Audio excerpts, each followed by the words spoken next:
नमस्कार. आजचा माझा विषय आहे राष्ट्रीय एकात्मता भाग 27.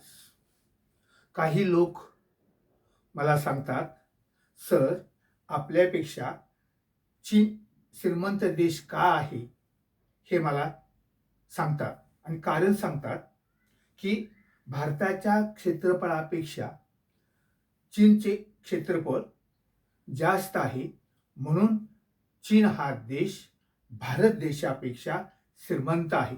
मी त्यांना सांगतो, बरोबर आहे, क्षेत्रफळाच्या बाबतीत चीन पुढे आहे हे मी मान्य करतो आणि त्यांना मी समजावून सांगतो की आपल्या भारताचे क्षेत्रफळ 33 लाख स्क्वेअर किलोमीटर आहे आणि चीनचे क्षेत्रफळ 96 लाख स्क्वेअर किलोमीटर आहे. आपल्या क्षेत्रफळापेक्षा चीनचे क्षेत्रफळ जवळजवळ तिप्पट आहे, मान्य आहे.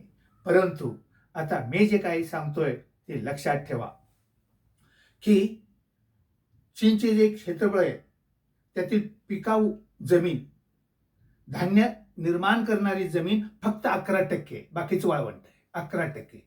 आणि आपल्या इंडियाच्या क्षेत्रफळ जेवढे एकूण आहे त्यातील 51% पिकाऊ जमीन आहे. पीक घेण्याला लायक जमीन 51%. आता विचार करा, श्रीमंत कोण पाहिजे होतं की आपला इंडिया श्रीमंत देश हवा होता, विकसित देश हवा होता, श्रीमंत देश हवा होता. आपण दुसऱ्या देशांना जगाला कर्ज द्यायला हवं होतं आणि चीन देश हा गरीब पाहिजे होता, कारण 11%च पिकाऊ जमीन आहे, लक्षात ठेवा. पण उलट आहे, चीन श्रीमंत देश आहे, बलाढ्य देश आहे, कारण तो कष्टाला महत्त्व देतो, श्रमाला महत्त्व देतो, मेहनतीला महत्त्व देतो, उत्पादनाला महत्त्व देतो आणि आपला माल, आपल्या ज्या वस्तू आहेत त्या जगामध्ये जागतिक बाजारात कमी दरात, स्वस्त दरात विकतो. तसं आपलं नाही.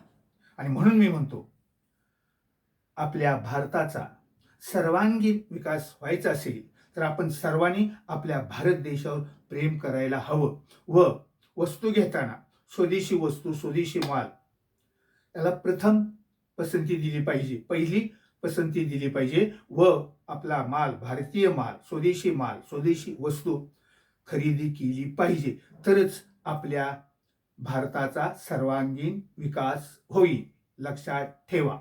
धन्यवाद.